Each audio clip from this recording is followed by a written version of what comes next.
Hello and welcome to Padre's Corner. I'm Father Robert Ballas here, Padre SJ in the Twit TV chat room. And this is the show where we talk about, well, pretty much anything that we want to talk about. You see, we wanted an hour, some time to spend with our chat room, with the good folks of Chat Realm, with the guys and the gals, the geeks of Twit TV, and just find the stories that maybe have fallen through the cracks or maybe didn't quite get the in-depth analysis that we wanted them to get during the week. And this is the forum to talk about them. So let's get right to it. Now, you may want to save your country. I mean, we're all patriotic, right? You may want to make sure that it's going to survive into the next generation, that it's going to be that strong bit of assurance that your culture, that your heritage, that your national pride will continue. Well, if you want to save your country, I think you're going to have some sex. Okay, maybe not.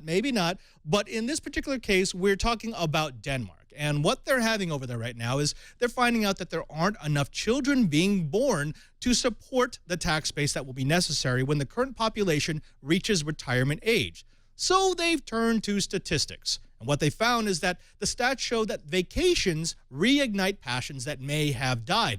Passions that they'll need if they're going to reverse the trend of the lowest birth rates in the history of the country. In fact, we're seeing this a lot. In many developed nations, they're just not getting the same number of children that they used to, and they're going to have to turn to campaigns like this, campaigns to make people have babies. Well, what Denmark has decided to do is pair up with a travel agency who is offering a very, we'll just call it an interesting deal. Essentially, what they are saying is if you book a vacation with this travel company called, what is that? I can't even pronounce it. It's Danes on Holiday. I think that's the translation. They will enter you into a competition where if you conceive during your vacation, you get 3 years of baby supplies.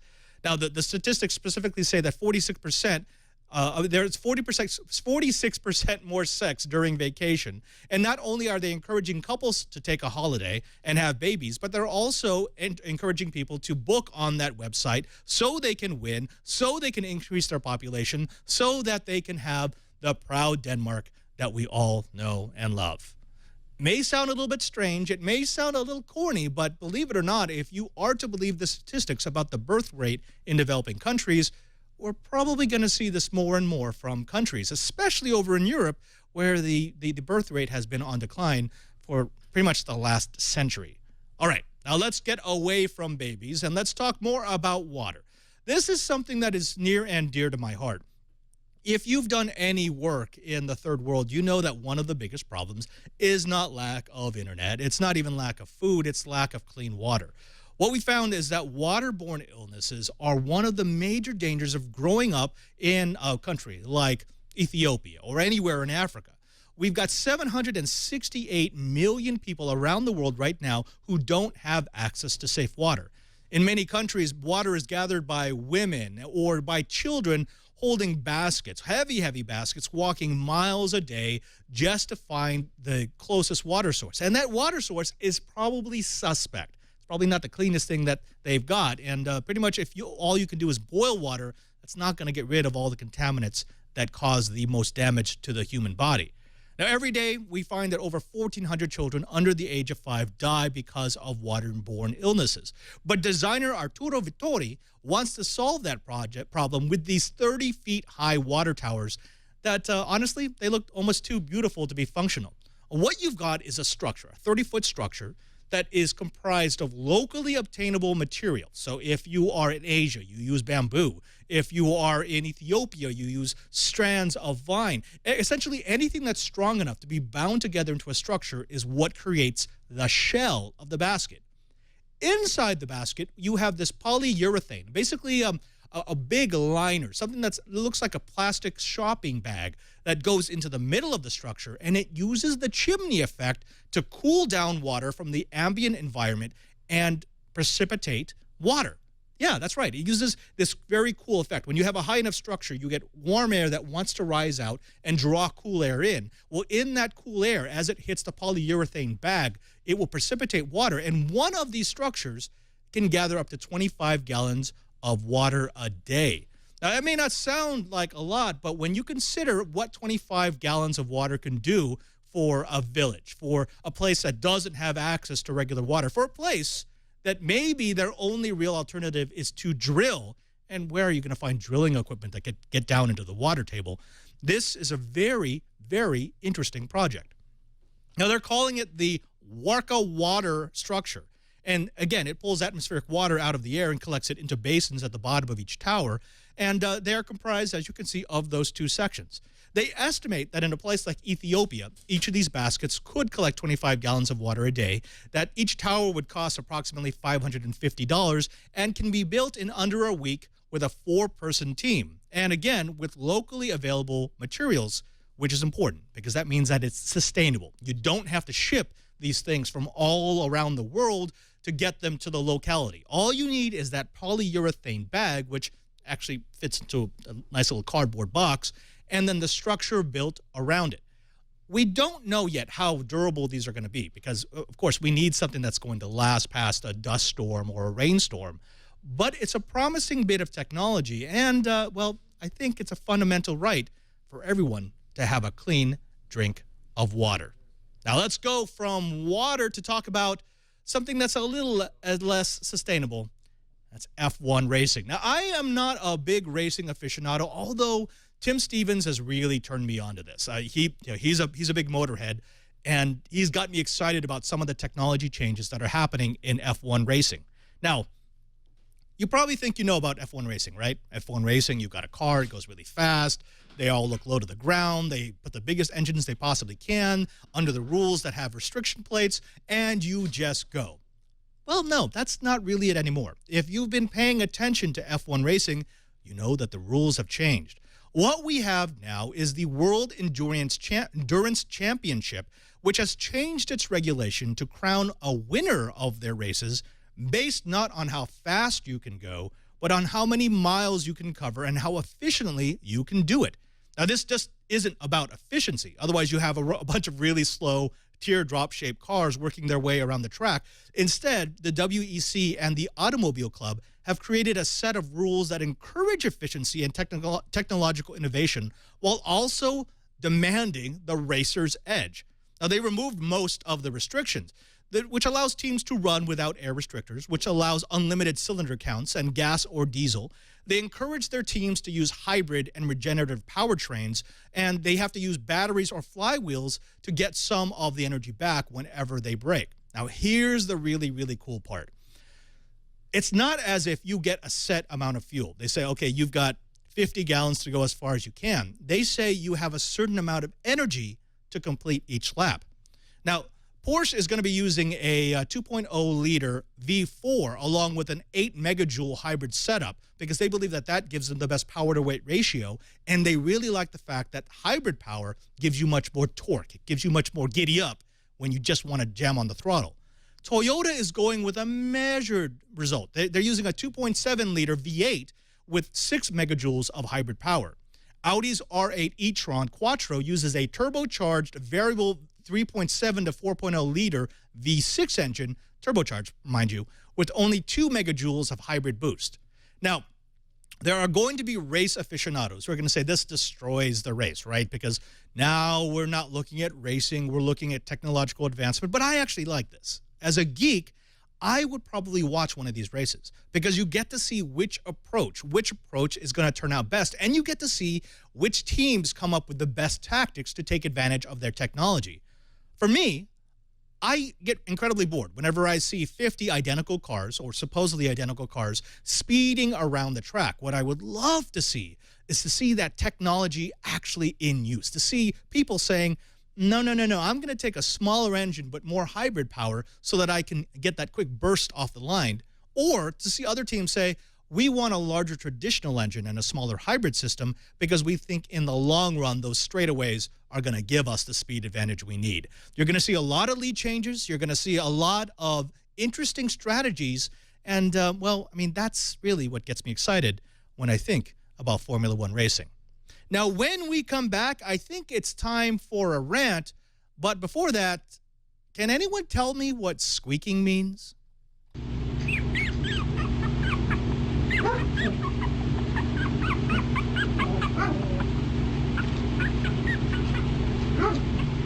Here we go. Here comes the attack. when puppies attack.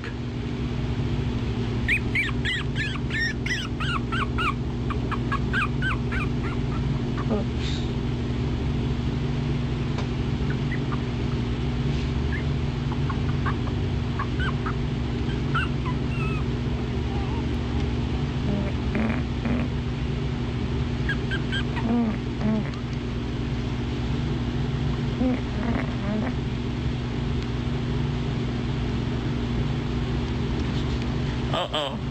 What? He just peed on you? Just be on me. That's why.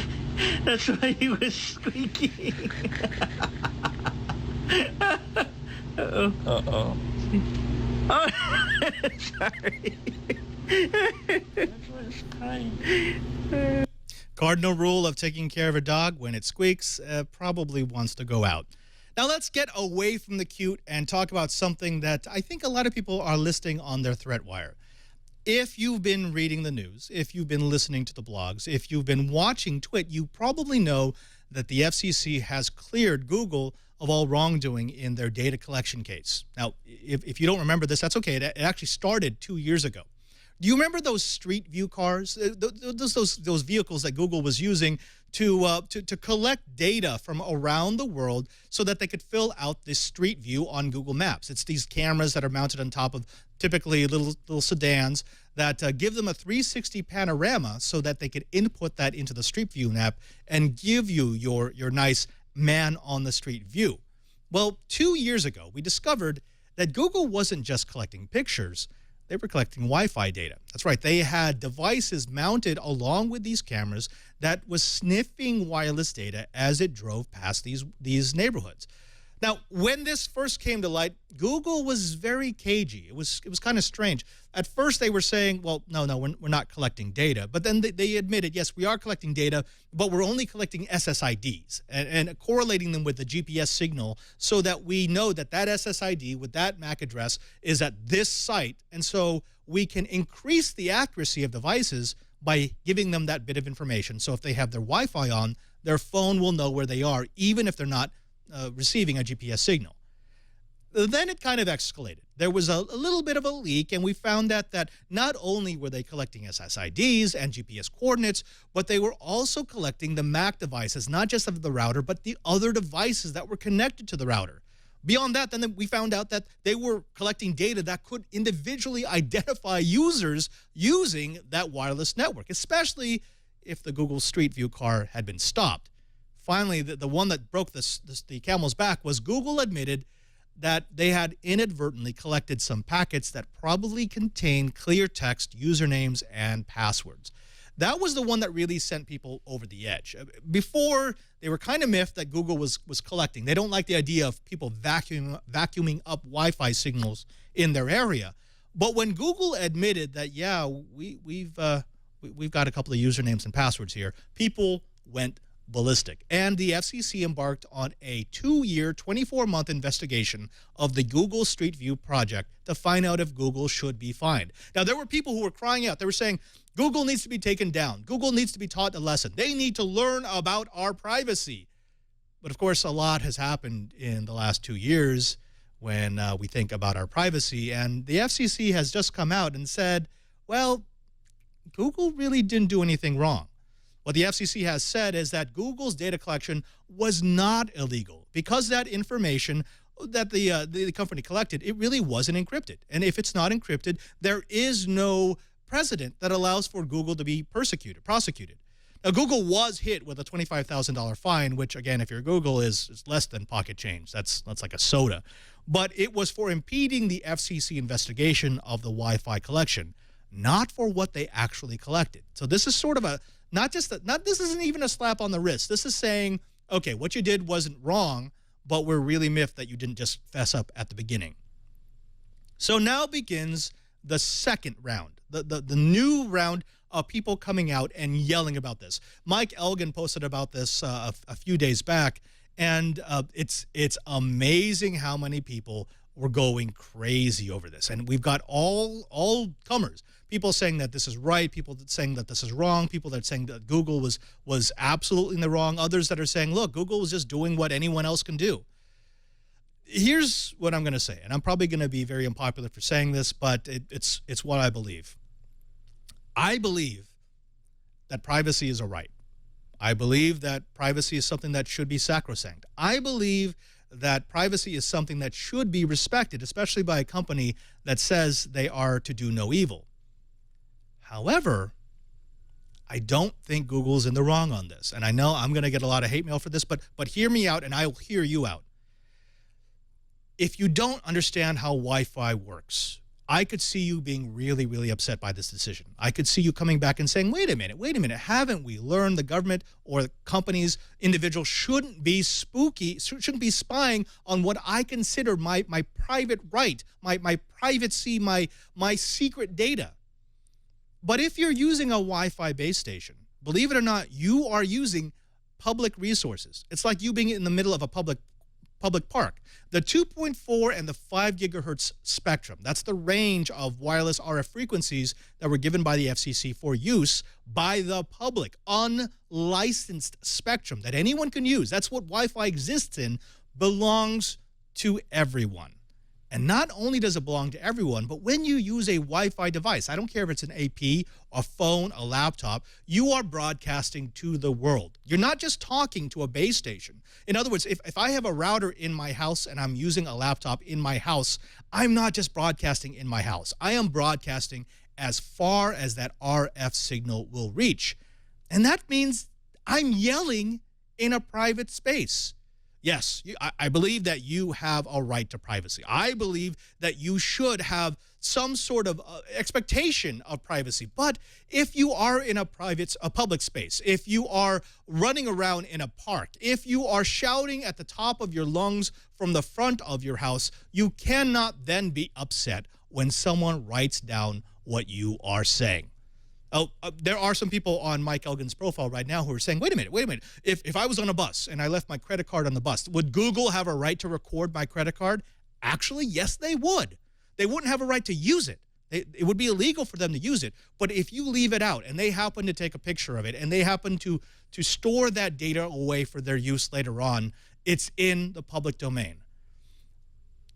There's something that's bigger here. There's something that is far more important than whether or not Google was right or wrong to collect this Wi-Fi information. And this is why I bring this up. This is why I'm ranting about this. This is why I think it's so important. With all the revelations that have been made about privacy over the last year, with as much as we know about how our digital privacy really isn't privacy at all, people need to stop thinking that they have a right to privacy in the digital domain if they do not take the personal responsibility for that privacy. What does that mean? It means this.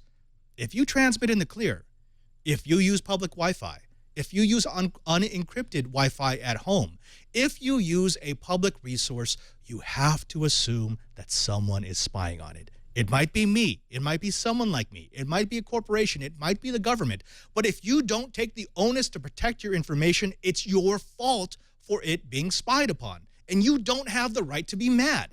Now, okay, let's back up. Let's back up. Because there are a lot of people who don't understand that. There are a lot of people who don't understand what it means to use a public system like Wi-Fi or a public system like the RF frequencies that have been set aside for Wi-Fi.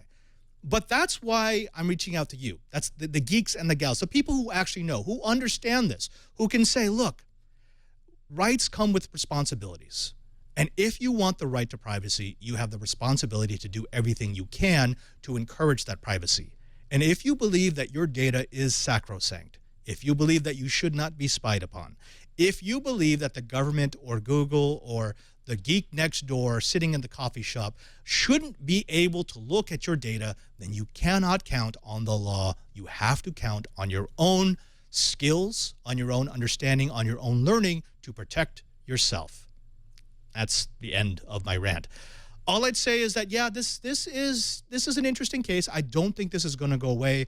But people, we're not going to find that we end all spying just because we decide that it should end. We're going to have to do something to actively make it happen. Now, when we come back, we're going to be bringing Lamarr Wilson. He's going to be talking all about, well, everything that Lamar talks about. But before we get to that, have you ever wondered what it's like to be powered up?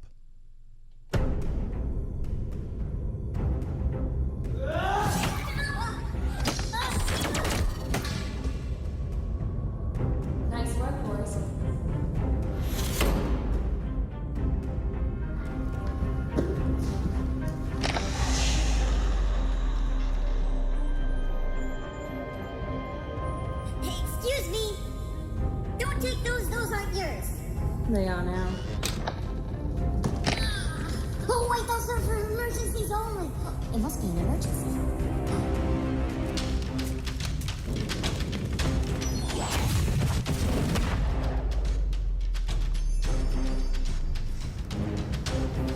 It's, me.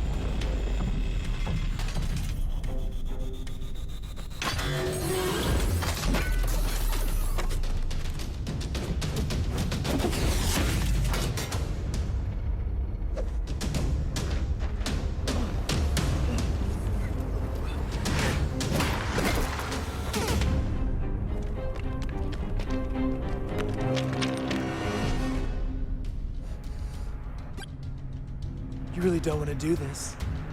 There's a whole lot of bad ways this could end up for you.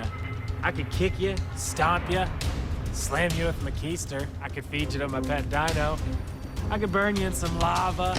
And of course you don't take my directions. You got...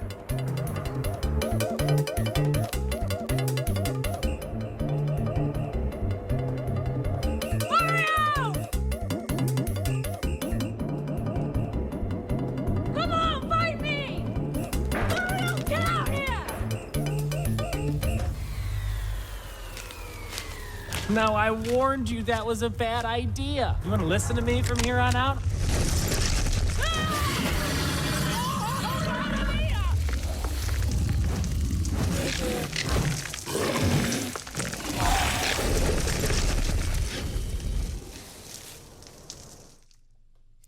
Now, of course, that was our friends over at Corridor Digital. They will be guests on Padre's Corner in about a month, towards the end of May.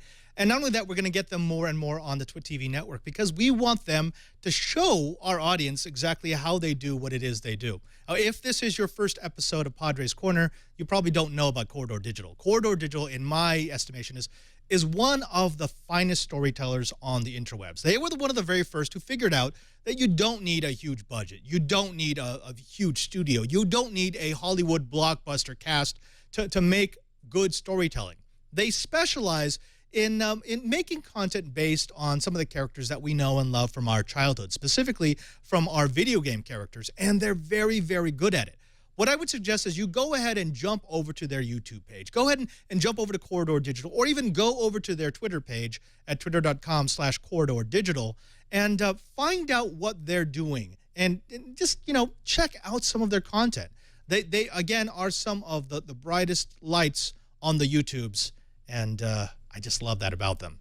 Now, speaking of the brightest lights on the YouTubes, ladies and gentlemen, may I introduce to you what I would consider one of the brightest supernovas on the YouTubes, Mr.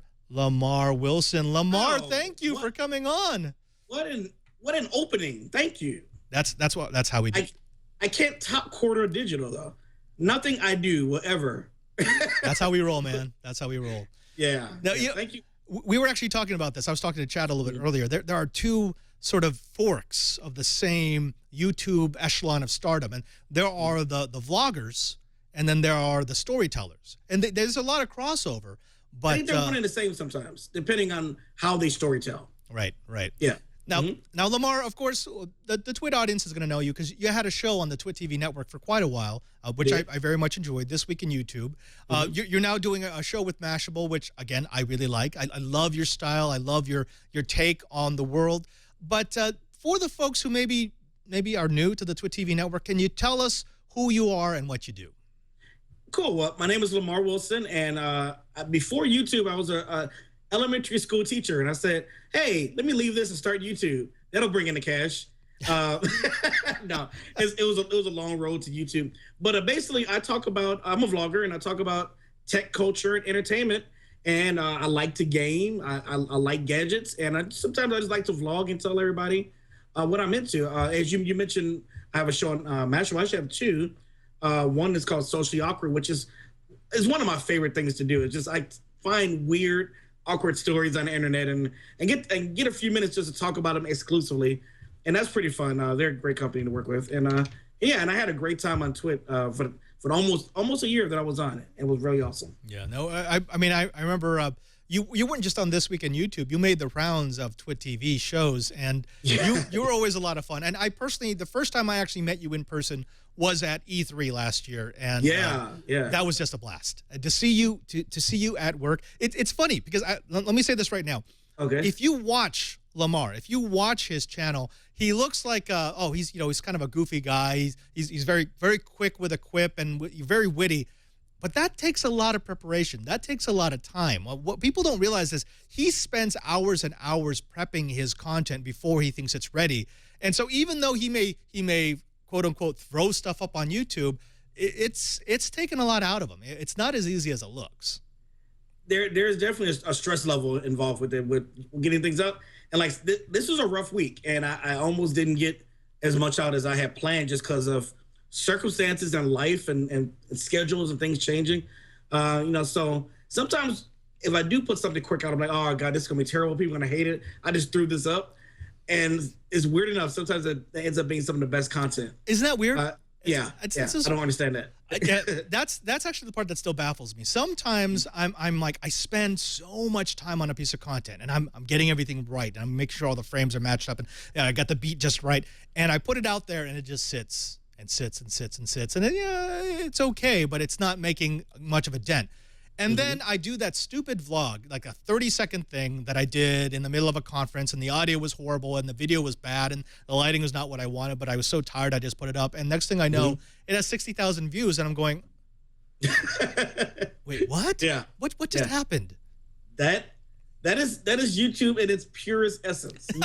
You never know. You never know. It's chaos neutral. That's what it is. That's what it is. And, I don't want to get into the whole, how to be a star on YouTube, because I think if they want to know that, they should probably visit your Mashable show or visit our backlog of This Week in YouTube shows. Absolutely, yeah. You do a very good job of doing it there. But I thought I'd invite you over to maybe jibber jab about some tech stories. You ready for that? Yeah, let's do it. Why not? All right. So we've got this first little bit of story from the Register talking about how Peter Molyneux, who made his fame by making games like Populous and Fable, has rallied against Microsoft in an interview that he gave at the Game Developers Conference. Here are some of the highlights. He left Microsoft in 2012, and he founded 22 Cans, which is working on Goddess, which is essentially a sequel to Populous.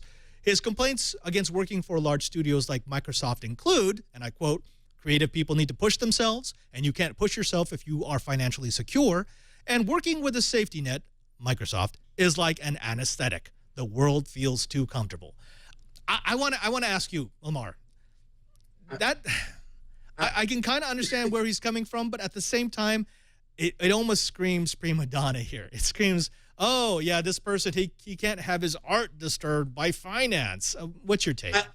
Okay, well, I got to say, from a creative point of view, I actually agree with him in a lot of aspects. I run a business on my own for years before I jumped onto YouTube, and I still consider YouTube running your own business, of course. I got to agree, because at my lowest points on YouTube and my lowest points in my business when I was broke, and I've been broke on YouTube several times, even recently, that's when the greatest inspiration comes, because I'm forced to do it. And I have found that when I'm comfortable and things are going good, and I'm not hungry in a sense for either monetary or just putting out good stuff, that laziness can set in very easily. Again, I worked from home for about 6-7 years straight before starting YouTube, and there were some times where I didn't do anything because I was like, hey, I got money in the bank, I can just chill. And so I feel that comment. I really felt that when I read that quote. I'm interested to see your idea of the prima donna, though, because I didn't see that, and maybe you can give me some more insight about what you're thinking on that.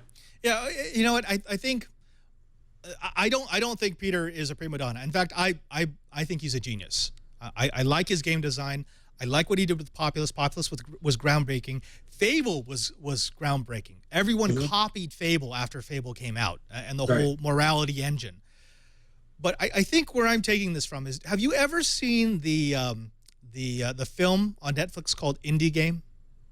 I have not seen. I've heard of it. Haven't seen it. Yeah. Okay. I pick up a lot of that in his comments. Indie Game was it's a great feature. If you have Netflix and you haven't seen it yet, tonight go watch Indie Game. It's only like an hour and a couple of minutes. I'm going to cue it now. It's a great look at the inside of independent video gamers. And I love what they're doing. There's so much positive energy, and there's people who are being very creative. But the thing I didn't like about Indie Game was how they all dumped on the major studios. I mean, it wasn't just, oh gosh, the major studios make it difficult to. It was no. The major studios only put out garbage. The major studios only do cookie cutter stuff. The major studios are crap. The major studios are killing the video game industry. And I'm thinking, no, wait. If it weren't for the major studios, you wouldn't be an indie developer. You can only have indie developers if you have something to be indie from.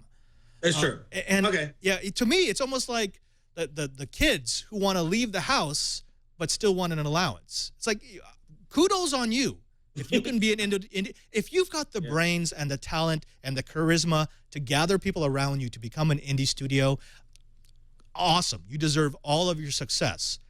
But I think beating up on the big studios just looks so immature to me. So do you think?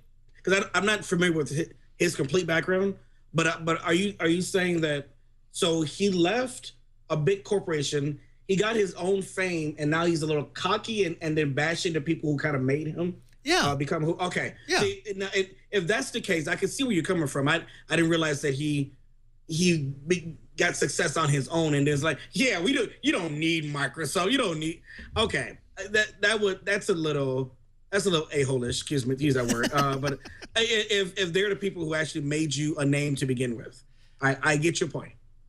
Yeah. And, but again, I don't want it to seem as if, oh, he's just a whiny bleh. No. Right. I think he actually has some valid complaints. And, of course, I'm playing devil's advocate. I want to, bust up the controversy a little bit. Because he ended his interview with GameSpot by saying he sees most indie studios dying out within 5 years, which, again, I don't agree with. I think as long as you've got major studios and as long as you've got hardcore gamers, you're going to have a desire for the indie studios. And as the indie studios start getting absorbed by the bigger players, like Peter's did, his studio got absorbed, they're just going to start new studios. I mean, you think so? Yeah, okay. Right? I mean, well, what do you think about that? I mean, what's the last indie game you played, or have you ever played an indie game? I'm not a huge gamer, so if I say a title is not, I can't think of anything that's been independent that I've played that I can remember. I'm really bad on names, but I support them. Like, I just got the PS4, and I noticed that there are more of those smaller type of games. And I remember even when the 360 had the arcade, and they had those cool little games that were maybe independent developers. Love those, and I always bought them. Always supported those small little games because I thought they were cool. But I didn't do it for any philosophical reason or just to help the indies. I just thought they were cool games in my instance. Yeah. Mooncat in the chat room is saying, well, here's a classic quote. Sorry, I've slightly overpromised on things on occasion. I could name at least 10 features and games that I've made up to stop journalists going to sleep, and I really apologize to the team for that. And that strikes me. That's what I see a lot from people who have great ideas, but at the same time, it's like, wait a minute. Just because you have the idea doesn't mean it's something concrete. It still has to be executed, and a studio can do that. Like you said, most of the titles that you've played, and I think all of the titles that I've played, except for Meat Boy, have been a major studio. And I've loved it when I've seen indie games, but there's nothing that really grabs me when I think of big release. Right. There were a couple that looked beautiful, but I don't necessarily want that when I'm playing a game. That's where I think their moment to shine really comes into mobile.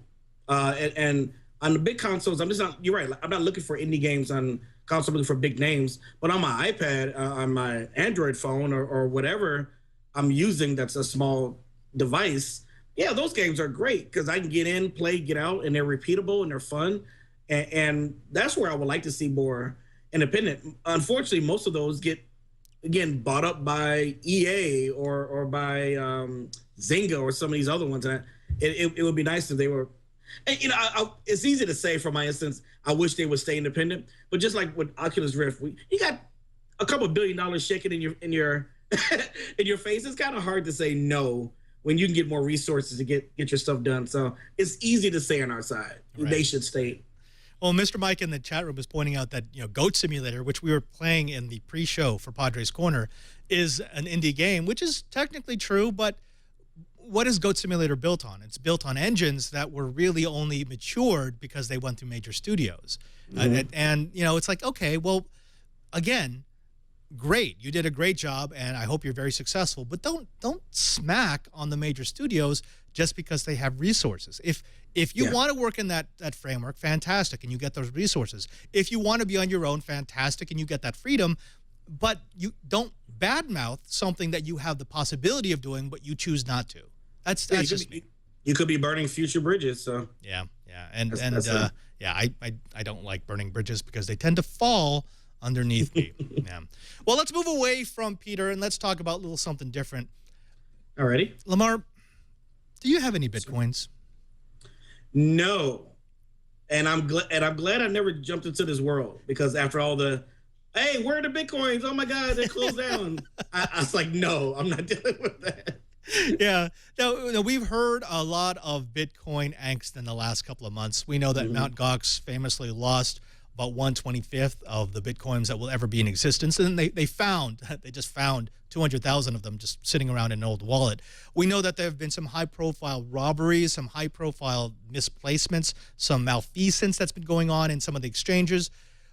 But there's one company who thinks that they have the solution. They believe that they have the technology that is going to solve all of our Bitcoin woes, and that is to take the digital currency that is Bitcoin and turn it into paper. That's right. We've got this. We've got a box here from a company that's trying to save digital currency with paper.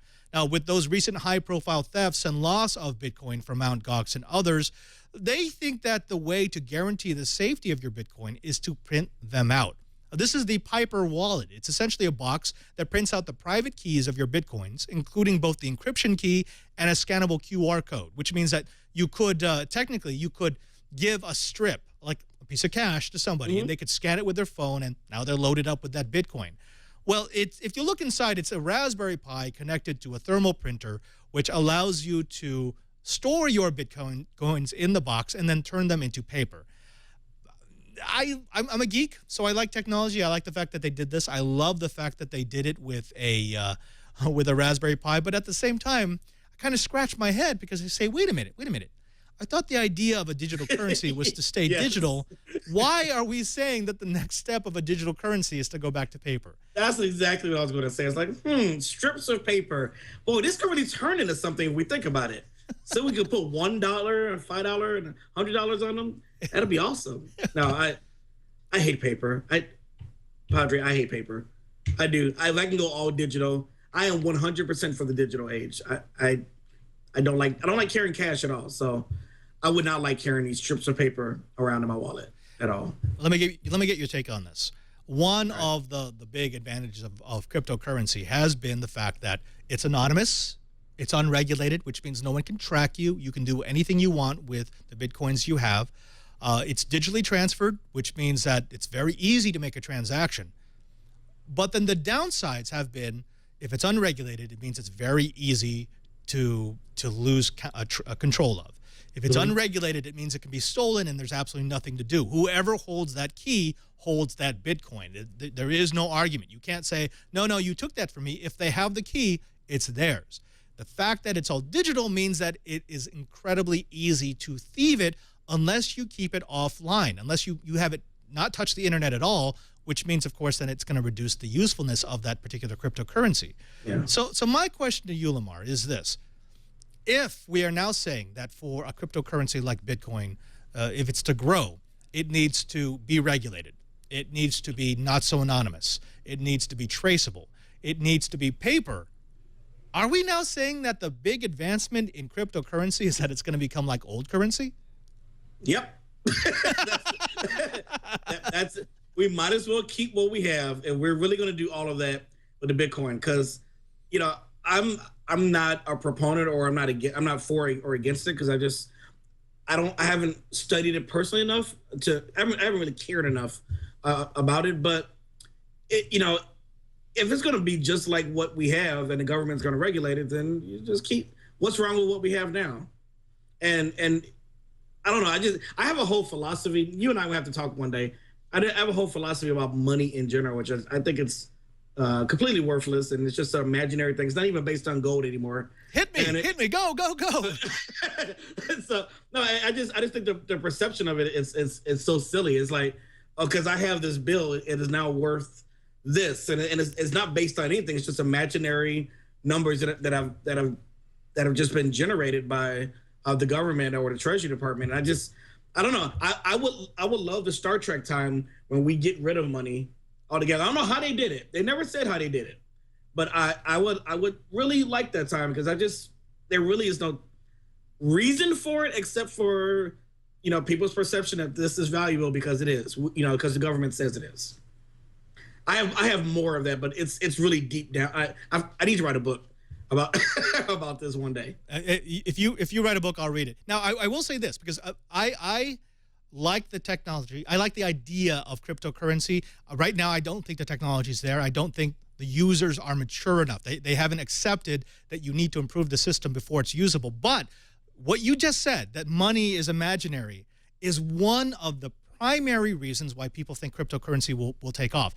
People are so deep set in thinking that, oh no, money is like the dollar, money is like the peso, money is like the ruble, that it's actually backed by a country. That very thing that you just said, that it's all imaginary, that the value is imaginary, is why people who support cryptocurrency say, this is not very far from what you do with your fiat currency. So, I mean, in that sense, I think both of us could say, yeah, there could be a future for cryptocurrency. I need to see it proved more. I need to see that it could survive some major challenges. I need to see that it's not going to be just me dumping my life savings away. It has to actually have some sort of survivability before I consider it a tradable currency. Now, let me ask you this real quick. If we don't have the government backing it, would you be opposed to an independent conglomerate like Google, Yahoo, and some other companies who got together and say, hey, this has nothing to do with the government, we will back this? Would you be more comfortable with that if there were some bigger players in the game that did that? Yeah, no, that's actually a question I've had before. It's like, okay. So if the big problem with cryptocurrency is that you don't like that it's out in the ether, what if Google, or what if Apple, which has more money than many small countries, were to say, yeah, they're worth more than 50% of the countries that exist in the world. What if Apple were to say, hey, we've got a new currency, it's all in iTunes. So these iTunes dollars now become an Apple thing, and you can trade it with other Apple users. And well, by the way, it's very easy to do on all our Apple devices, and it's secure because we know how to do security on our own devices. Would that be attractive? And to some people, it would be. If it's not tied to a government, they don't have to worry about being spied on by their government. They just have to worry about whether or not they like Apple enough to trust them. But ultimately, I think no matter what currency you may use, no matter what kind of methodology you have to keep value, you're going to run into a single question, and that is, do you trust the people who are running it? Correct. I don't care if it's cryptocurrency, a dollar, a ruble, or a peso. That's the same issue all the time. Yeah. So good discussion. With all that, my question to you is, you want some Bitcoins? Yes, please. Give me 20. What's 20 worth? About $1 million? No, 20. Right now, 20 is worth something like what, $11,000? I think. I haven't checked the exchange today, but yeah. See, 11,000. That's perfect for my rent. Now, how about this? In LA, I cannot give you 20 Bitcoins, but I will give you 1,000 Dogecoins. Because I don't know what that is. That scares me. It's about 20 cents, I think. Okay. Yeah. Yeah. Padre, you're supposed to be honest in all things. Oh, by the way, I believe R. Ballister 77 is in the chat room. He's my brother. So chat room, if you could please hassle R. Ballister 77, say hi for me. Okay, let's be done. Let's be done with the cryptocurrency. Let's done with the Bitcoins. Let's get back into what we really want to talk about. I think I know. Lamar? Yes, sir. I heard you like cheating. on food. Yes. My diet. No. Specifically, I'm talking about Titanfall. Now, you've probably heard about this. Now, Titanfall has now enforced their anti-cheat, and this thing is epic. I love what they've done. Actually, do you know the story? Oh, yeah. I love this. Do you want to explain the story to the folks at home? It is genius. So basically, in every game, there's going to be cheaters. They're going to go on there. So what Titanfall did is they watched the people who either bought mods or found a way to hack the system. And they didn't ban them. They just kind of watched them and tagged who was doing it until a certain time. It's like, okay, you know what? If you cheat, instead of us banning you, we want you to be on the game. You're gonna continue to play, but you're gonna have to play with other people who are cheating just like you in one big room. And I think that will irritate all of them so much that they would get it together. And if they invite their friends to a game, their friends are forced to play in this all cheaters room. And a game of all cheaters is going to be the most frustrating thing in the world. I know that would teach them some lessons, and I love it. I love this idea. I almost want to cheat so I can see what happens.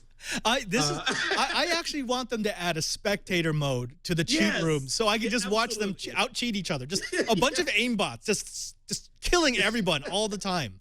Oh. Yeah. But I mean, awesome. But you game, so you understand this. You've seen it. You've been frustrated when someone drops into a game and suddenly they're killing everyone, and you're watching the replay and they're shooting through walls. I've seen it on Titanfall. I was on Titanfall waiting for you for a couple games, and I didn't see any cheaters there, but I played that game a lot.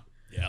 And Call of Duty was rife with them. It made you not want to play the game. I'm not a great first-person shooter person by any means, but I enjoy it. So it's frustrating when you see these things happening and you can't do anything about it, and it just makes you not want to play the game anymore. Yeah. I remember because I got in onto the Titanfall beta for the PC, and I thought it was fun. But then there was this one person who was just every time he would jump into a room, it was bam, bam, bam, bam, bam, bam, and you could be with a sniper rifle sitting off in a corner somewhere, and somehow he would get you. And it's like, wait, what's going on? I have that occasionally happen. Yes. Oh, I don't get it. But I think the way that Titanfall, that Origin has dealt with it is absolutely brilliant. This is how you deal with cheaters. You make them live with the consequences of their decision. And I love this. If you look at the Q&A, they're saying, what is it? Hopefully the aimbot cheat that you paid for really is the best. Or all these cheater matches could be really frustrating for you. Good luck.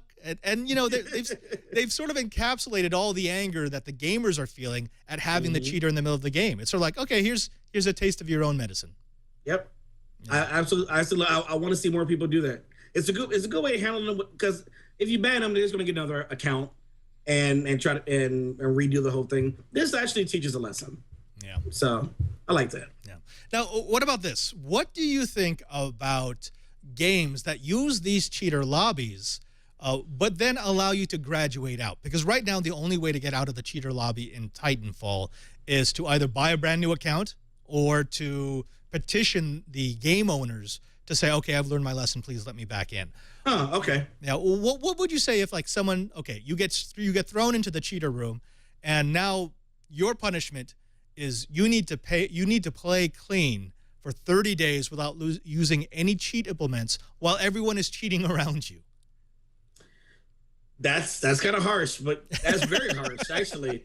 That's very harsh. But yeah, there should be some kind of buyout system. But whether, I think for the first timer, you throw them in there for their first 10, 24 gaming hours, that they're actually on, and or something shorter than that, and progressively just gets worse if they haven't learned a lesson, so they're just permanently in there. I think if somebody does it the first time, you don't want to sentence them for life. Right. Let them learn a lesson and get out. But your idea is very cruel. I can see you've thought about this very, very long time, Mr. Father Padre. Absolutely. Well, no, because I like the idea of making the cheaters lobby a little bit like Lord of the Flies, where, okay, you have two choices. For you either play clean for the next 30 days and just get the crap blown out of you by everyone using an aimbot and destroy your stats, but then be granted access back into the realm of the sainted, or you go the other way and you say, you know what? I've been consigned to cheater hell, and I'm going to rule cheater hell. I'm going to use every cheat I possibly can, and yeah, I'll never make it back into the graces of Origin, but everyone will fear me on the cheater side. Yeah, I think destroying their stats so much that they're basically starting from day one, that's kind of a good idea. That's kind of a good idea. Yeah. I say go for it, but yeah, it's a genius idea. I love it. Please, Call of Duty, whoever makes it in that particular year, so they come out every freaking year, y'all need to do it too. Yeah. I mean, I'm not gonna play Call of Duty anymore anyway because Titanfall's out, but yeah, it's. I can't play it anymore. You know what? I tried going back to Call of Duty, and I kept trying to parkour. I'm like, oh, I can't do that in this game. I totally forgot. Sorry about that. It's funny back in the day. Lamar? Well, hello there. Hey, how are you? how are you? I'm good. He faded me away. He totally faded you away. What are you guys talking about? We're talking about cheaters.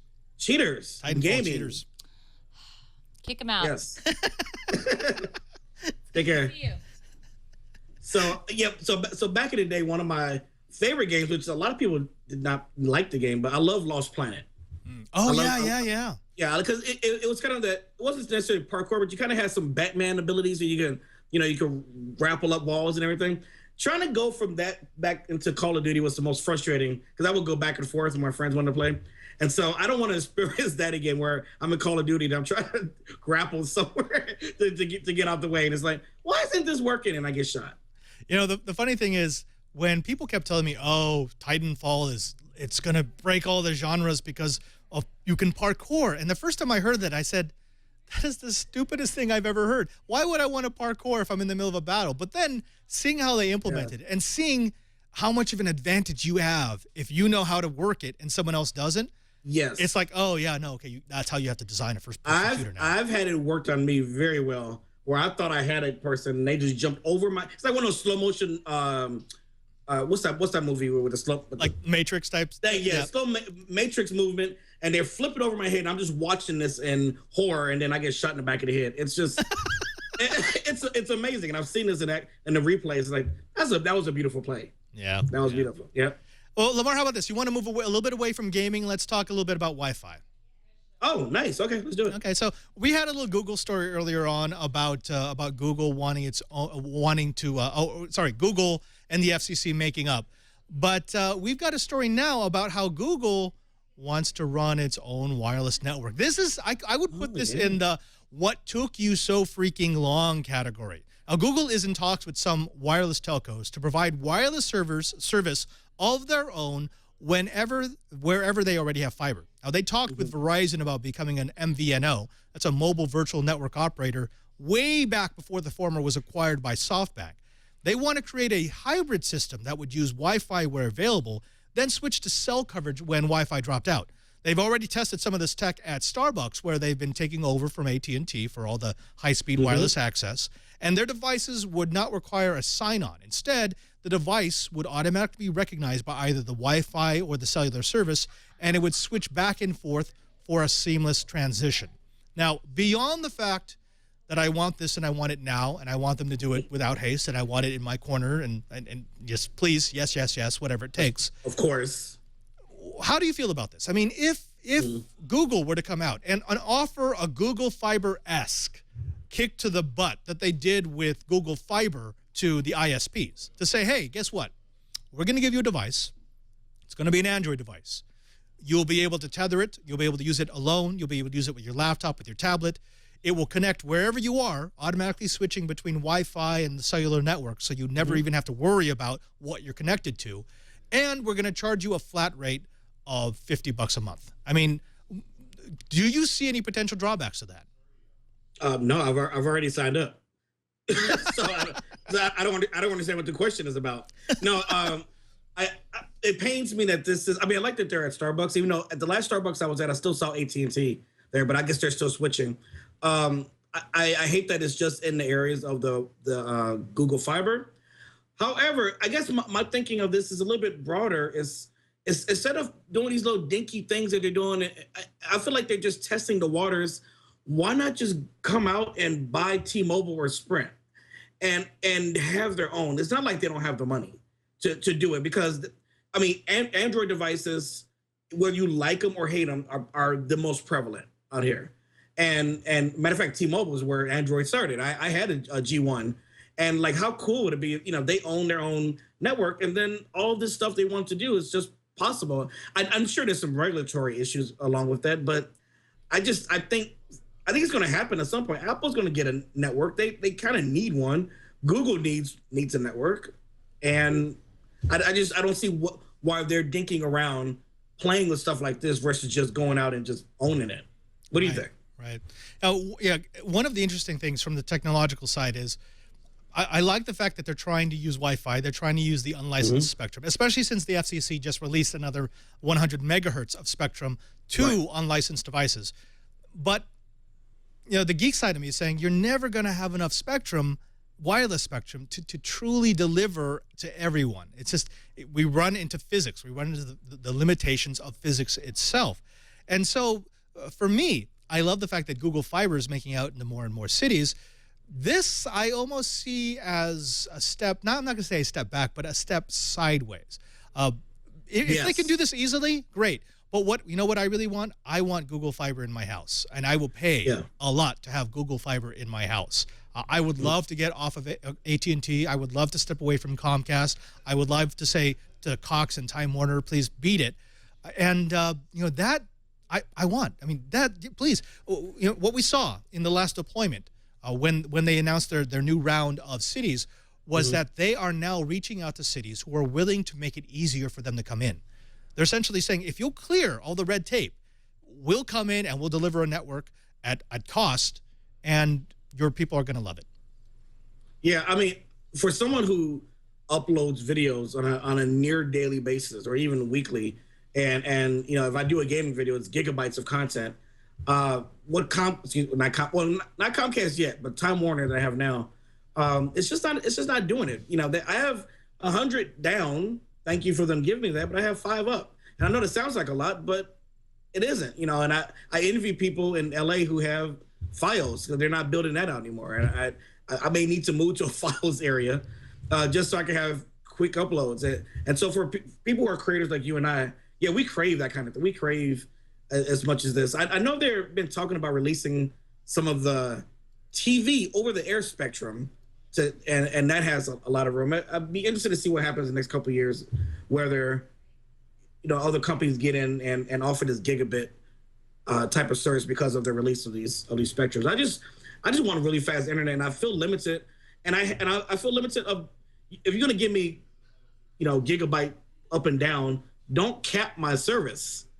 You know, that's the other thing. You know, if Comcast delivers it, but then they cap you at 500 gigabytes, I mean, that's a lot to get around, but not if you're a creator. Lamar, we've got a deal for you. We're going to give you gigabit fiber to every home, but you're capped at 200 megs. So 200 megs would be like in a second. That's not even like a full Netflix movie. That's nothing. That's ridiculous.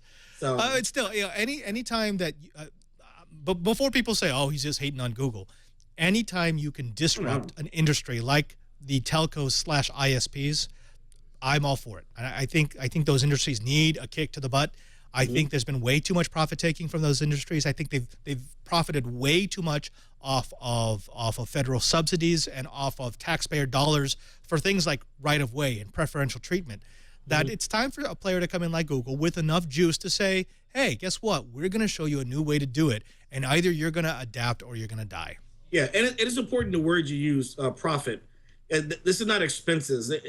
This is what they make after all bills are paid, just millions upon millions, even with some billions of dollars just sitting there because they've exploited the system, because the system has allowed them to be exploited. So yeah, I think when you're in that kind of situation, it's time for someone to come in and disrupt you, because what are you doing with that money anyway? You're not building out your network any better, because I haven't seen any great increases.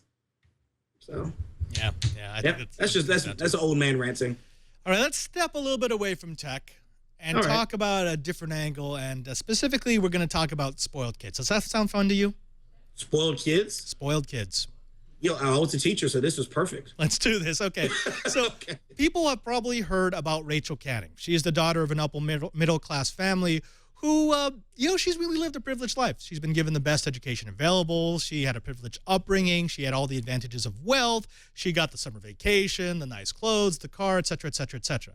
So, of course, when she turned 18, she did what any American teenager would do. She sued her parents. Specifically, she sued her parents because her parents, quote unquote, kicked her out of the house because she wouldn't stop partying. She wouldn't stop hanging out with her friends. Her parents said, look, as long as you're going to live under our house, under our roof, you're going to live by our rules. Well, she said, I didn't want to live by your rules. So they said, okay, you can't live under our roof. She's now living with a neighbor, and she sued her parents saying, quote unquote, her father was inappropriately affectionate to her, which sounds like a veiled sort of, he molested, even though it's not. I mean, that's what it sounds like to the court. She also said her mother made her bulimic because she called her fat. And she also says her parents owe her money because they need to support her college lifestyle. They need to support how she wants to live. Now, as a teacher, Lamar, of course you think that this is all perfectly good, right? I was getting ready to go back to the urban lifestyle. Be like, back in the day, if I ever said something like this, I would have been thrown out and there would be no court case. I might not even be alive the next day. I read the story and I watched the videos on it, and it's such a spoiled brat story, and I couldn't even understand why a lawyer, let alone a judge, would even take this to court. I mean, I'm not a parent, but I empathize with parents because I dealt with parents and kids for years, and this type of attitude, this girl needs to learn some type of lesson. How does this prepare her for a real life out there? She can just sue her way to. Well, you know what? I take that back because USA is all about suing, isn't it? Maybe this is a prelude of how it should be. Get our kids ready to learn how to sue. We need to have a class on that. I take it all back. Suing Parents 101. Yeah, absolutely, because then they'll know when they get out in the real world that anything happens, you can just sue and get rich. That's so sad. Yeah. Now, there is a semi-happy, semi-sad ending to this. So she lost her suit, okay? The court basically said, are you out of your mind? Your parents don't owe you anything. I mean, if you want to be an adult and if you want to no longer be under their care, you can't expect them to pay for your stuff anymore. I mean, you are an adult, right? That's what you're saying. And if you're an adult, you're responsible for your own well-being. Yes, sir. However, this is kind of weird. We've just recently found out that even though she lost her case, she won a $56,000 college scholarship. So it may be that she's not going to get it from her parents, but she is going to be able to continue her lifestyle and continue to go to the college that she wants to go on because she received this scholarship. She should have had an $8,000 scholarship to a community college and dealt with it like 80% of us have to deal with. I'm sorry. This is why my brother, who Arbalser77 in the chat room, by the way, you can ask him about this. He is keeping all the receipts from raising his boy and his girl. And when they mouth off, he's going to say, hey, you know what? Feel free. You can do anything you want. Oh, but by the way, see this stack of bills right here? Yeah. As soon as you could, just let's start a payment plan. There was an episode of Married with Children where very similar to that. They were trying to teach Bud a lesson, and Al had a book, had all the baby's expenses, and had a scanner in there. And he drank a pop, like, beep. Now yours this. It was just hilarious. I hope that is he really doing that though? Is he really keeping receipts? He's in the chat room. He will confirm. He is keeping receipts.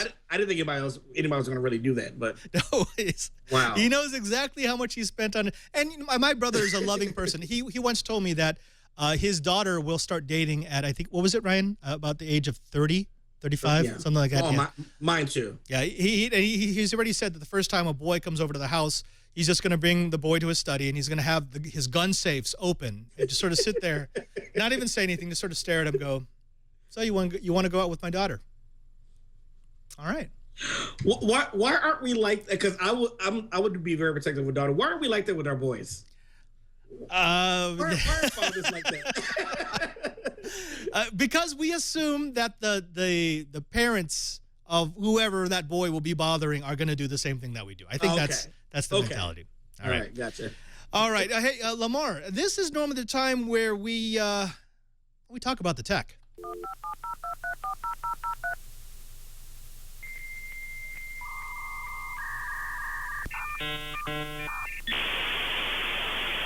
Lamar, we're both podcasters, right? Yeah. Yeah. Is that what I call myself? All right. I guess broadcasters, podcasters, people who get in front of the camera and then hopefully people watch and laugh. I think that's a pretty apt description. Right. I ran across a device at CES, and then they gave me a unit to play with that I've actually had a lot of fun with. It was a mobile podcasting kit. And the idea is this. Ooh, you already carry around a phone, right? You've got a really nice phone. I do. Yeah. So why not use that phone as your podcasting kit? Let's take a look. All right. I'm Father Robert Ballas from Twit TV, and I'm taking a look at a mobile recording kit from MXL. The MMVE001 is a mobile media videographer's essentials kit from MXL, a company mostly known for its audio products. The kit itself doesn't look like much. It includes a mounting bracket, a Y cable, and the MXL FR310 shotgun microphone. The bracket starts with a clamp that can be adjusted to hold any make or model of phone. The clamp is attached to the bracket by an adjustable ball head that lets you easily adjust the position of the secured phone. A molded grip makes it easy to hold the bracket, while two cold shoes give you a mounting point for the shotgun mic and any other shoe mount accessory. On the underside of the bracket is a 1/4-inch threaded receiver for using the kit with a tripod or other screw-in device. You could also remove the phone bracket and ball mount altogether to use the kit with a DSLR or small camcorder. The heart of the kit is the MXL FR310 shotgun mic. This small unit uses a 10mm electret condenser element covered by a windscreen and outputs mono sound to a 3.5mm plug. The mic has a super cardioid pickup pattern and selector switches for -5, 0, or +5 gain and -6 decibel 150 Hz roll-off. A single AAA battery will run the microphone for about 450 hours under typical conditions, and the entire unit sits atop a standard shoe mount. Setting up the kit takes about a minute. Clamp the phone onto the bracket, making sure not to obscure the camera. Mount the microphone in one of the shoes, plug the Y cable into your phone, then connect both the mic and a pair of headphones to the Y cable plugs. Calibrating the unit takes a little practice. You need to make sure that the phone is aimed on a parallel with the shotgun microphone, and unfortunately most phones don't have a level meter, so you'll need to record a test video and play it back just to make sure everything sounds right. It takes a little while to go ahead and get it calibrated, but once it is calibrated, it's as easy to use as your camera's phone. Now, one thing I really like is that the super cardioid pickup pattern of the mic means that it's excellent at sound rejection. Right now, I'm actually moving through the hallways of a high school in San Francisco, and even though you can pick up some of the ambient sound, most of what you hear is just my voice. The MXL MMVE001 is available now. You can find it online for about $190. On the pro side, this kit is light and it's small. It's something that's easy enough to carry with you and then bring it out when you need to get that special shot. I also like the fact that it leverages the gear that you're already carrying with you, your phone and your headphones. The other thing I really like about it is this, the MR310 shotgun microphone. It's actually really good at rejecting sound from the back and the sides of the mic, which means that unlike when you take video with your camera phone, you're not going to get all that crap sound that tends to make your video less than professional. It isn't a professional kit per se, but it lets you get more professional shots, and I like that. On the con side, I'd say the first thing has to be this jumble of cables, the Y cable that allows you to break out the audio so you have your microphone and your headphone. The problem is that it always kind of looks like that. It's not really nice. I always end up Velcroing this to the side of the bracket. I wish that MXL had put the thought into maybe integrating that into the back of the MR310 so that I could have just less cables flopping around in the wind. The last thing has to be price. It's $190, which isn't a lot, but when you consider that you could buy the MR310 for about $130, $60 for a bracket, just really, well, that's not a good deal. If MXL were to drop the price by, say, $30 and include that Y cable, then it is a no-brainer. This is something that you should definitely go get. But because of the price, because it would actually be cheaper for you to assemble the components from MXL, buying them separately, I have to give the MXL MMVE001 a solid try. I'm Father Robert Ballas with Before You Buy. I had a lot of fun playing with that kit, and what I found was that I actually used it in places where I didn't want to bring out my big camera because I've already got my phone. I might as well just bust out the kit. Yeah, first thing I'd say, I really love Padre Cam. That was kind of hot. Okay, I'm going to order one of these because I could, like you and I last year were at E3, and my God, the equipment that we both had to deal with was crazy. And even at the last CS, this was me. There we go. That's it. That's the hotness. Yeah, that's, it's this couple $1,000 camera, which I use for my videos, but it gets, having to carry this and a tripod and all of that when you need to get a quick shot is very irritating. And so I really, really like this idea. I'm gonna be honest though, and I'm an Android user, but I would say I have yet to find an Android phone that's really gonna deliver good quality. I do for now, since I switched to Android, I still have my iPhone. I would be much more comfortable using this for camera just because it's a better camera. Android just does not have great cameras yet, and I stress the yet because they're working on it. But it would have to be a phone that has a really, really good camera. Even the Lumia would be amazing to use on that. That was actually one of the other cons I want to point out, which is the kit is only as good as your camera. So, and I've got a Galaxy S4, and even though I love the phone, I will admit the camera is atrocious, especially in low light. You saw it in that clip. The coloring is all off, and even though that had stabilization on, it didn't stabilize a whole lot. The best camera on the market is the Nokia, but it's on Windows Phone, so I'm probably not going to use that. The second best camera is an iPhone, but I don't use that. And I want to have an Android phone that has a good sensor, that has good glass, that has all the features to make it work in low light. And I'm pissed that they don't have it yet. And here's the thing. I am very confident that every modern Android phone out there now has the internals. The specs are not the question. It's always been Android's processing software that has sucked. And so Google is now working on it. They're coming out, with a camera app that's supposed to clean a lot of that stuff up, and hopefully they can standardize. Because there's nothing wrong with the internals, in my opinion. I think they're great parts. Some of the same parts are used for the iPhone. The problem has always been the software that has frustrated me. And just as a video creator, I can't not use an Android phone to record video. Yeah. Not good video for what I try to do. What I really want to see is because you'd be using your phone as your camera and your rig, you should be able to immediately upload clips at an event like E3 or CES. Yeah. That's kind of cool because even though I love carrying around my, like you, I've got my expensive multi-$1,000 camera. When I use that, I have to edit it down. I typically pretty it up a little bit, and then I upload it with a laptop.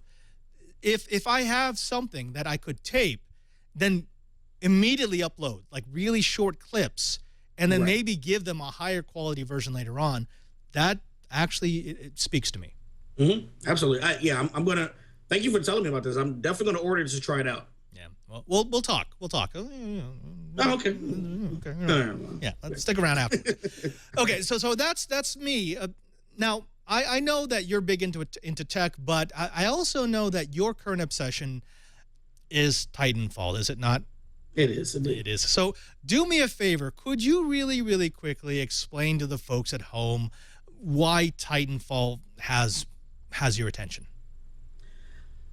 Titanfall has my attention because it's just a very unique game. It looks like it's all the same, but the elements are it's very well balanced. You start out just as a first person shooter, and then you earn your way up to getting this big mech. And then you get to really power through these levels. And I gotta say, I really like the variety. I love playing capture the flag. I love their hard points. I don't play attrition as much, but I like playing the different games, like pilot hunter. And one of the elements I really like are the dummies, the grunts, because even though it's a 6-on-6, adding those artificial intelligence in there makes it much more of a larger scale game. Even though the map is large. You may feel like it's not a lot of people playing. You have those other elements in there that are shooting at you. They may be easy to kill, but if they're shooting at you, you kind of got to give them your attention. It's just an addictive game. It's a new way to play a shooter that hasn't been done before very well. I have played some mech, I don't know if it's Mech Warriors or some other games that just did not do the mech justice. And this game has the balance that I've been looking for. And so I really enjoy playing this. I just finished playing this map. It's funny you're showing this, and yeah, it's just an enjoyable. I could play for hours and hours, and yeah, I've yet to encounter the only thing I've encountered that's negative really has been server issues because Microsoft has they're working a lot of this on their cloud servers, and they've been going down a little bit. It's not the game's fault at all. It's Microsoft beefing up their servers, so they need to get that together. I will say I absolutely feel with you because, yeah, when the game came out, we downloaded it live on the stream and we started playing it. And for the next 2 weeks, Brian and I almost didn't get out Coding 101 and know-how on time because we had been playing so much Titanfall. I understand the time suck. I actually had to delete it off my machine just so I could get some work done. I will get it again. I actually have the install files. But yeah, I couldn't have it readily available because it was too easy just to go, hey, you know what? Let's play around. Click. And 6 hours later, as the sun comes up, I'm thinking this probably wasn't a good idea. Oh, I have played 6 to 8 hour rounds all through the night with friends, and it's just you don't know the time it's going. Now, with Call of Duty, I get sleepy and I get tired and irritated after a few hours. But this game is just balanced so differently that I don't feel that same grunt of doing the same thing over and over again. Every game is so different. Yeah. And that's what I love about it. Lamarr Wilson, thank you so very much for being with us on Padre's Corner. It's an absolute pleasure to see you again. Hopefully I'll see you at E3. Hopefully I'll see you around at some of the major tech events. Actually, I'm going to be heading down to Los Angeles in a bit to film some stuff with hopefully with Corridor Digital, and I'd love to meet up and hang with your YouTubers. Yes, we can do lunch or whatever, or breakfast or a late night snack while playing Titanfall. It doesn't matter. 3 a.m. I have the best diner for us to go to. So just let me know. As long as they, my sister just introduced me to chicken and waffles. I thought it was disgusting, and then I had the one in Oakland. Why did no one tell me this? I was blown away when I first had it. Please, more. Of course, with I'm fat. Probably shouldn't do with that eating. Well, I mean. The sap comes from a tree. Wait. Are you honestly justifying that this is an all-natural meal? Exactly. I love you. Do me a favor. Tell the folks at home where they can find you, where they can find your work, where they can find more of your content so they can catch Lamarr Wilson in all his glory. Thank you so much. If you want the central location, go to youtube.com/Lamarr Wilson. There you'll see all of my other shows that I do there, or the videos that I do there. I don't call them shows. I also have links to my 2 Mashable shows that I run. One is called YouTube Weekly. One is called Socially Awkward. And I also do some bonus videos for Mashable from time to time. So this is my central place. And you can, of course, follow me on Twitter at twitter.com/Lamarr Wilson. If you'd like to talk to me, I do talk to my audience. And I tweet funny stuff, at least things I think is funny. Absolutely. But I want to thank you for having me on here. This was enjoyable. I mean, I was going to go to some Hollywood thing that would have been boring. And I'm serious. I'm not. I hate going to these things, but it's because it was a YouTube thing. This was far beyond. This is what it is. We just like to hang out. It's geeks talking about geek stuff. Absolutely. So thank you. I'll come back anytime if you want me to. So just, ladies and gentlemen, Lamarr Wilson. Thank you so very much. All right. Thank you. Now, this is the time of the show where we start talking about all the things that we need to talk about before we end the show, and that is to thank you. Thank each and every single one of you for watching. I mean, we wouldn't be able to do a show if nobody watched it. And so we love the fact that right now we've got about 1,000 people watching on the stream. We're going to be having people watch on the download. And yes, we've got Patrick Delahanty, who's going to be helping us out next week on Know-How to build a feed. So you can download each and every episode of Padre's Corner into the device of your choice in the format of your choice, which, by the way, is another way of saying that you can find me on Twit TV, all over Twit TV. Every Monday, you're going to find me at 2:30 p.m. Pacific time at live.twit.tv, where I do This Week in Enterprise Tech. It's a show all about networking, about the data center, about the things that big businesses need to worry about when they're connecting the world together. On Thursdays, you're going to find me first at 11 o'clock for Know-How with Cranky Hippo, with Brian Burnett, where we're going to break down some projects and give you the geek knowledge to make stuff. And not even a little bit of fun. It's a massive amount of fun. And at 1:30, you're going to find me with Snubs. That's Shannon Morse, where we're going to break down some coding projects on Coding 101. And, of course, you're going to find me on Fridays at 7 o'clock p.m. doing Padre's Corner. Now, those shows wouldn't be possible if it weren't for the people here in the Brick House, for Lisa and Leo and all the engineers who let me use this wonderful studio to give you this little program. So to them, thank you, and thank you. Finally, I'm Father Robert Balacer, and I'm reminding you, join us again next time for Padre's Corner.